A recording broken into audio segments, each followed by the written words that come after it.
À mon avis, il n'y a pas de doute sur le fait que les entreprises aient fraudé. Mais ce n'est pas ça la bonne question.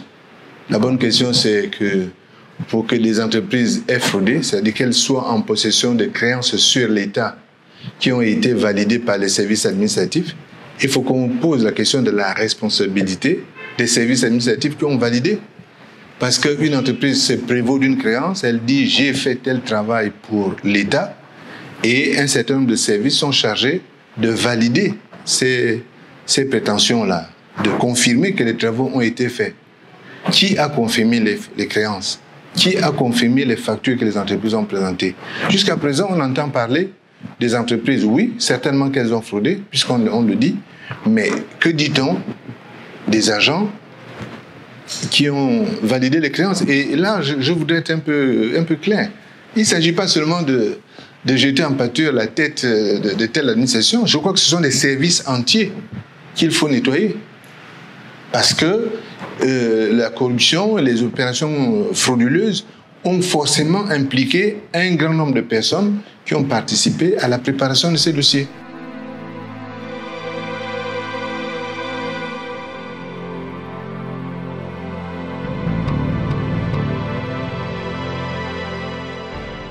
Non, la lutte contre la corruption ne peut pas être perdue. Et si on la perdait, le pays tout entier serait perdu. C'est une lutte difficile, mais c'est une lutte qu'on ne peut pas considérer comme perdue. Je crois qu'au contraire, il faut considérer qu'on est appelé à gagner la lutte contre la corruption. Mais la question, là aussi, on dirait qu'on pose mal le problème. Depuis longtemps, je dis qu'il y a un trop grand nombre de services qui sont chargés de la même chose. Il y a la Commission nationale de lutte contre l'enrichissement illicite, il y a la NIF, il y a tel autre organisme, etc., etc. Aujourd'hui, qui conduit la lutte contre la corruption? Qui? On entend dire que des gens sont arrêtés, que des gens sont mis en prison, qu'on a trouvé des sommes ici et là, mais où est l'argent qu'on a trouvé chez ces gens-là? C'est bien de dire à la population que des gens ont volé, que des gens ont été impliqués dans des scandales financiers. Mais lorsque les opérations de recouvrement ont lieu, où est l'argent qui a été recouvré? Quel est le compte qui est rendu public? Puisqu'on donne à la population tout entière une information sur des détournements qui ont lieu, c'est très bien de faire ça, mais il faut que la contrepartie, l'autre partie, on la donne aussi à la population. C'est-à-dire, nous devons savoir combien a été recouvré, où est cet argent et qu'est-ce qu'on en fait? On est en train de présenter le budget, mais le budget de l'exercice 2020-2021 est en cours d'examen à l'Assemblée nationale. Mais il faut bien qu'on voit la ligne. Recouvrement, hein, puisque selon le principe des finances publiques, l'État ne peut pas récolter des recettes qu'il n'a pas préalablement déclarées. Donc, où sont les recettes qui sont recouvrées du fait des vols qui ont été organisés par des gens?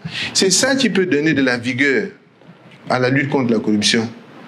Parce qu'à la fin, on a l'impression que les gens veulent faire quelque chose qui est bien en s'attaquant à un fléau, mais en même temps, il y a un tel flou, une telle opacité sur ce qui se passe que ça ressemble plus à des règlements de compte qu'à une opération vraiment destinée à remettre de l'ordre dans la maison. Et on a besoin que de l'ordre soit remis dans la maison. Donc, il faut que ça soit clair.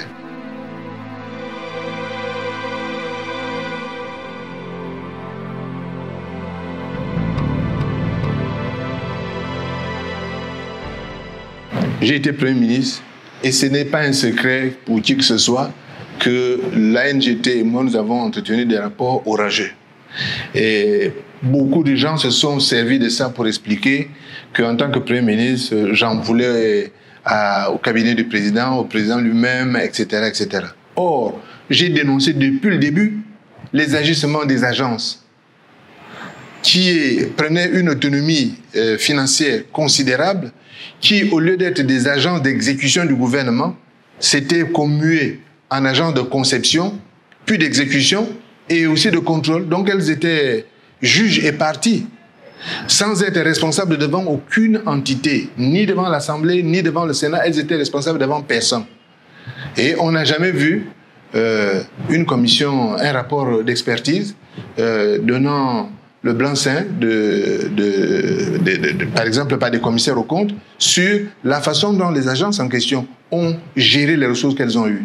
On s'est retrouvé avec une démultiplication de l'administration, des gens dont les dépenses étaient encore plus importantes que ce que l'administration centrale avait, et sans qu'on ne voit les résultats en question.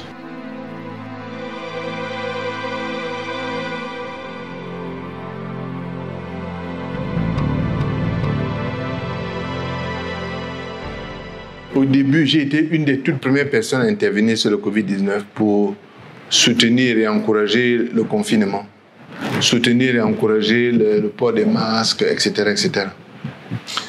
Mais depuis quelque temps, je ne suis plus convaincu de l'efficacité de ce que nous faisons. Parce que, à la fin, nous sommes en train d'utiliser un remède qui tue le malade. Les jeunes opérateurs économiques, les petits opérateurs économiques qui n'ont pas de garantie de ressources, qui n'ont pas de garantie de marché, qui vivent au jour le jour. Parce que le matin, quand ils se lèvent, la coiffeuse qui va ouvrir son salon de coiffure, le coiffeur qui ouvre son salon, et l'autre qui est dans une opération tout à fait ponctuelle comme ça, conjoncturelle, je veux dire, n'a aucune garantie qu'il va avoir un client dans la journée. Lorsque ces activités-là ne reçoivent pas de soutien, eh bien, on crée une situation beaucoup plus grave. Parce qu'à la fin, les gens ont le choix entre mourir de la maladie, de la Covid-19, ou bien mourir de misère parce qu'ils n'ont plus la capacité de payer telle facture ou telle facture. Il faut donc voir. On a annoncé beaucoup de soutien et j'étais à la fois content et sceptique. À la fois content et sceptique. Aujourd'hui, vous voyez, je suis dans un quartier populaire. Je vous assure, si vous restez en bas ici, vous faites un micro-trottoir, vous posez la question à tous les gens qui sont ici. Personne n'a vu le soutien de quoi que ce soit ici. Donc, il y a quelque chose qui n'est pas compatible avec la réalité que la situation que les gens vivent. Et on s'étonne des réticences de la population à respecter les mesures de confinement, etc. Mais les gens se disent, de toute façon, si nous ne faisons pas un effort, nous risquons de mourir avant. Donc, si demain je ne peux pas payer la rentrée scolaire de mon fils, si je ne peux pas payer le courant, si je ne peux pas payer la facture de médicaments que j'ai, comment je fais? Et puisqu'on n'a pas de réponse à ces questions, on voit que les mesures actuelles, qui sont les mesures sanitaires, sont en train de tuer le système économique. Et ça, là, c'est un mal que nous pourrions regretter un peu plus tard.